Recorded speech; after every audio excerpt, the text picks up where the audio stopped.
Hey guys, welcome to our second episode of VTV. Let's jump right into our AIDS Walk segment. What's it like being a survivor?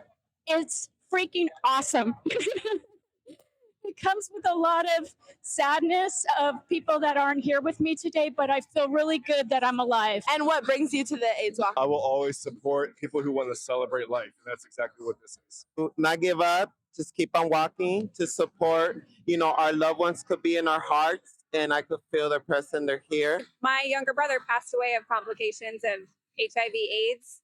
And so we walk to support others from having the same fate. It's the first AIDS walk in the world. Who am I here with? Annalie. Julia, And what brings you guys to the AIDS Walk today? trying to fundraise money. What are you guys most excited for? Walking with friends and music. I'm Avery. I'm a freshman. What are you most excited for? I'm most excited for music and walking and just having fun with other Marlboro people. Who am I here with? Johnny Escobar, District Manager of Santa Monica, Beverly Hills for Walgreens. And what brings you to the AIDS Walk today? Obviously, as a health organization, we're very focused on giving back to the community and being partners with APLA over, let's say, 15 years. This is something that we're passionate about. And we're so happy as being part of the LGBT network at work to support a cause that's very close to us. Who am I here with? This is Rumi. Rumi, can you say hi? It's little Mike. And what brings you to the AIDS Walk today? It's a very important cause that we're passionate about. And we're just stoked to be out here with people that have great values. Who am I here with today? Joshua Butler. And what brings you to the AIDS Walk? I'm 44 in a month, and I've had HIV since I was 21. I like all the dog costumes. That's a good part. Being able to support the cause in general. We just wanted to be here to support an amazing cause. Support. Just out supporting the community and being an ally. Who am I here with today? I'm Mike Pingle. I'm from West Hollywood. Nice to meet you. What brings you to the AIDS Walk? Well, I raise funds for Life Group LA, and I also am taking photos for WeHoTimes.com. Awesome, thank you. What are you most excited for today?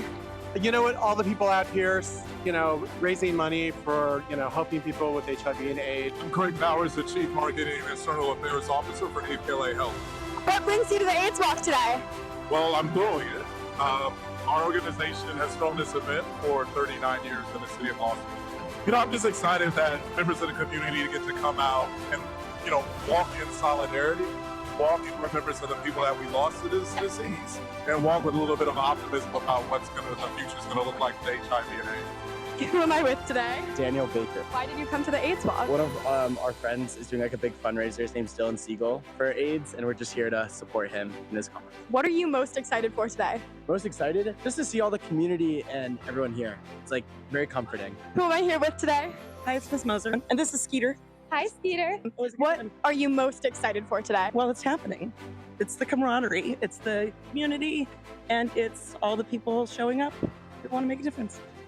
Thank you for your insight. Who am I here with today? Hi, my name is Lorenzo. Camp name is Kidney Bean. I love your top hat. What brought you the most excitement from the AIDS Walk today? To see you all, the younger generation, come out, furthering what we have done in the past. Who am I here with today? Rene Guerrero. And what brings you to the AIDS Walk? I've always supported the AIDS Walk. Been doing it for probably about 30 years now. And what do you think was the most exciting part of it? I like a lot of the diversity, especially here in West Hollywood, where it's not always as diverse as you want it to be. Just looking around and seeing all the different people that came out. How'd you think of your outfit? I used to run an AIDS program in Hawaii, and this is part of a larger outfit. I outgrew the other part, but I could still fit into the ribbon. AIDS Walk is always about being fun and trying to express yourself, kind of drawing attention to this cause and making sure that people can see what we're doing. Who am I here with? We're here with Andrea DeLange. What brings you to the AIDS Walk today? I've been an APLA client since my diagnosis in 1987. I'm 60 years old now. I was 23 then. And my best friend's here with me who did the second AIDS Walk with me in 1988. Thank you all. Thank you for being here. I'm so appreciative to all my allies that are here supporting us. Thank you. What are you most excited for today? I'm excited to do another AIDS Walk with my best friend Karen, who's been the most amazing ally to me for about 36 years now. She's my best friend and ally. And I'm doing this for my husband who's HIV negative and my stepdaughter's HIV negative and all my friends and family and survivors and people that didn't survive.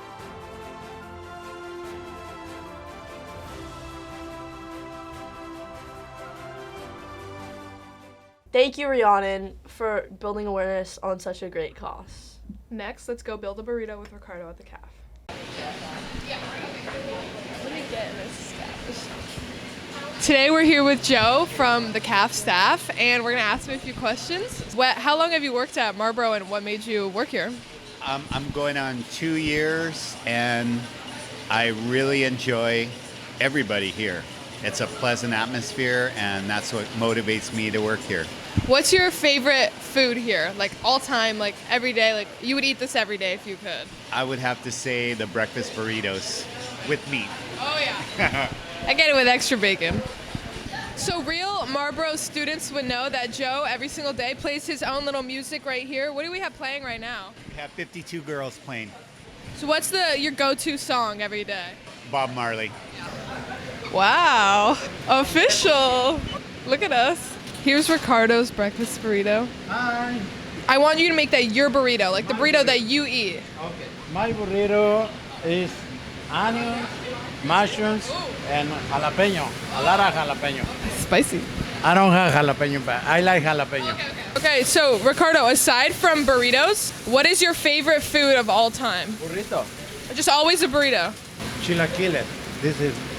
I like chilaquiles and burritos. Oh, and the sandwich. Oh. Where I like the burrito. I'm making this, okay, for you. Gracias, Ricardo. This is the way I like. Looks really yummy. So Ricardo, how long have you worked at Cafe M? 12 years. 12? Wow. That is crazy. Longer than I've been here. Well, a lot of bacon. A lot of bacon. A lot of bacon. A lot of bacon. No salsa. So, Ricardo, what's the weirdest thing somebody has ever ordered? Quesadilla with no cheese. That's the point of it then. Okay, already rolled up. This is I like the burrito. So this I give to you. Thank you, cut it. Ricardo. Are you gonna cut it? Gracias, Ricardo. Okay, and I like chilaquiles. Thank you, Ricardo. Now, I'm about to go munch. Hi, Joe. Can I just get this? It's my, oh really? Look at us, special treatment. Thank you. Wow, he let us behind the counter. I was not expecting that. Me personally though, I kind of like salsa, so I'm gonna go in and sneak some, so let's go.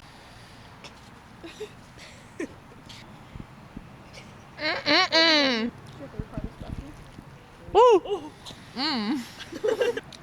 Me gusta el carne. It's really good. It was a 10. It was a 10 out of 10. I'm gonna eat this. I'm gonna eat this whole thing.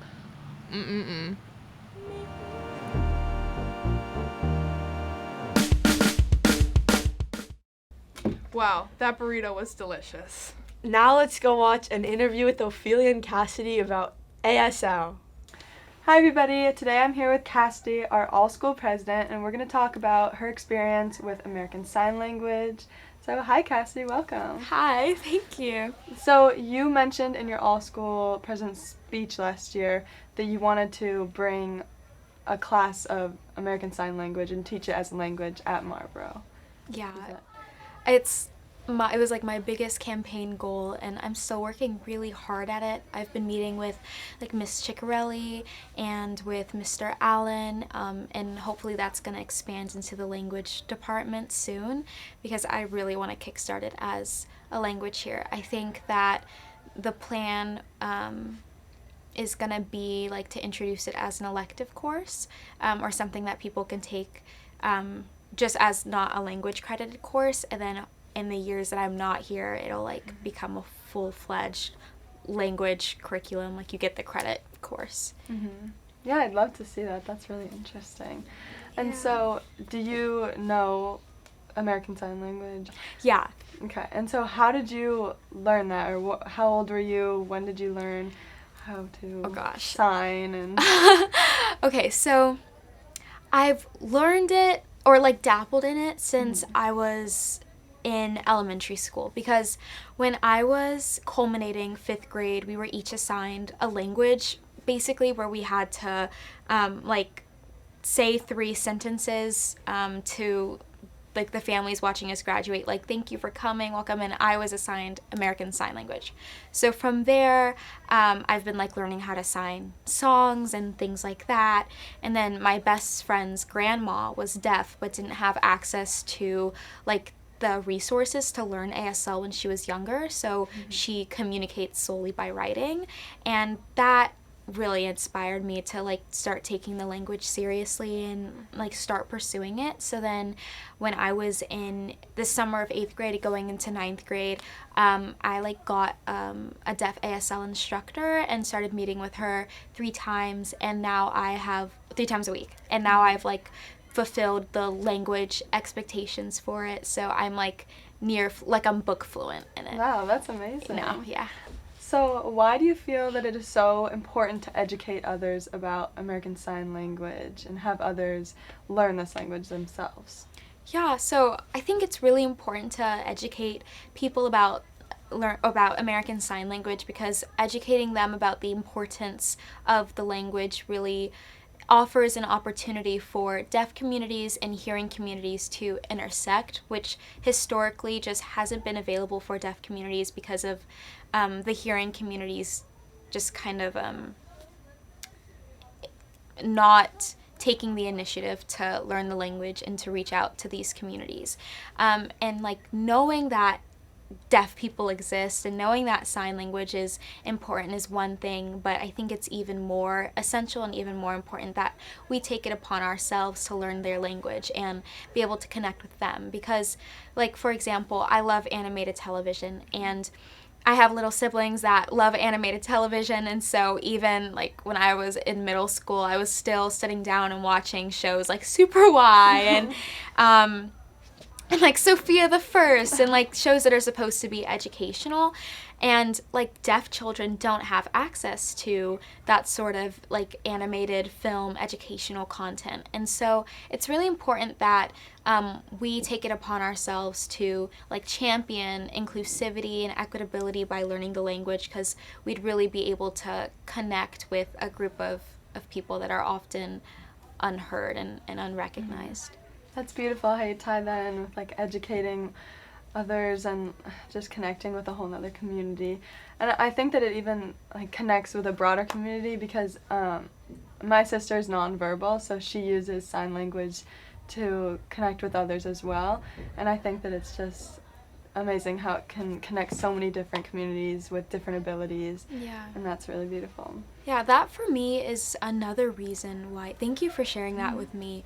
That is another reason, a strong reason why I think that ASL should be implemented as a language here at Marlboro, because not only does it allow for more inclusivity of the deaf community, but it also isn't like a written language or a spoken language. So for neurodivergent students with disabilities where spoken or written communication is more difficult, there's like this opportunity to like connect with those students and them feel like they can learn a language and productively like flourish in a language that other languages make it more like difficult to like really persevere in. And so that's like one of the biggest reasons why I'm advocating for it here, is that it would help not only deaf communities but also some of our student body that language learning of like written and spoken languages is just more difficult. Yes, of course. And do you have any resources that people that want to start now to learn American Sign Language can research in? Or I know that you said you took some classes, or yes. Yeah, what are some resources? Yes, oh my goodness, there are so many resources. YouTube is a very big one. There are a bunch of deaf educators on YouTube that have a bunch of courses just teaching people basic American Sign Language dialogue, which is really important, because even if you aren't fluent in a language, knowing you're like, how are yous, are you okay, phrases like that is really important.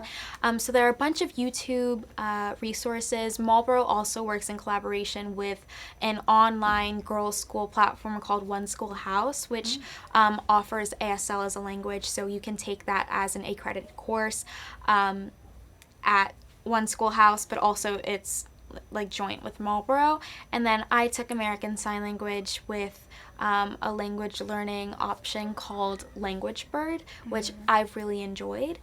There are like a plethora of resources. Okay, thank you so much. Yeah. And that's all for today. Thank you so much for coming and educating everybody about American Sign Language and its importance and how to learn more about it. So thank you. Thank you. Lastly, we're going to finish our episode off with Tate's Tales too. Okay, y'all. Am I going to do Tate's Tales or what? Welcome to the first segment of Tate's Tales, where I'll be doing 2 truths and a lie about Marlboro and current events in the world, so you guys can learn. Here we go. Our first segment is going to be just getting to know your VTV cast, because we feel like you guys should know us more.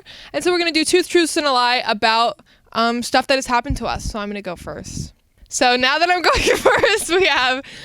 so my first truth is that I've been hit with a baseball bat in the eye, and I had to get 7 stitches. My second one is that I got hit by a car while I was on a scooter. And then the third one is when I was trying to do a backflip off of a diving board, I actually broke my ankle on my right foot. So that's my 2 truths and a lie. And let's see if you guys can guess which one is the lie. Drum roll, please. I did not break my ankle going off of a diving board. If you see closely, I have a bald spot in my eyebrow where I got hit by a baseball bat. And I did, in fact, it was actually 2 years ago today that I got hit by a car. So RIP to my scooter. Hey guys, I'm Everett, and my 2 truths and a lie are that I was go-karting and a girl flew out of her go-kart when I hit her and she passed out for a second. I can slalom ski, and I got 3rd-degree burns on my leg in 3rd grade. Oh, can I get a drum roll? I got 2nd-degree burns. Hey guys, I'm Ophelia. Hey guys, I'm Ophelia, and when I was 2 years old, I fell into a glass table and cracked my chin open. I'm banned from Six Flags, and I have an older sister that's 8 years older than me. Guys, I'm not banned from Six Flags. I've actually never been. My name is Caroline, and here are my 2 truths and a lie. Number 1, my house has been robbed twice. Number 2, I was born in Denver and moved here when I was 2. And number 3 is that I've broken 8 out of my 10 fingers. Drum roll. The second one was a lie. I'm California, born and raised Los Angeles. Thank you. Hi guys, we really hope you enjoyed Tate's Tales. It's a new segment that we're trying out, and so next week, in our next episode, you'll meet the rest of the crew and find out some more truths and a lie about Marlboro and just current events going on in California. See you next time. Thank you guys for watching VTV episode 2. It's been so real. Stay tuned for episode 3 in the next coming weeks.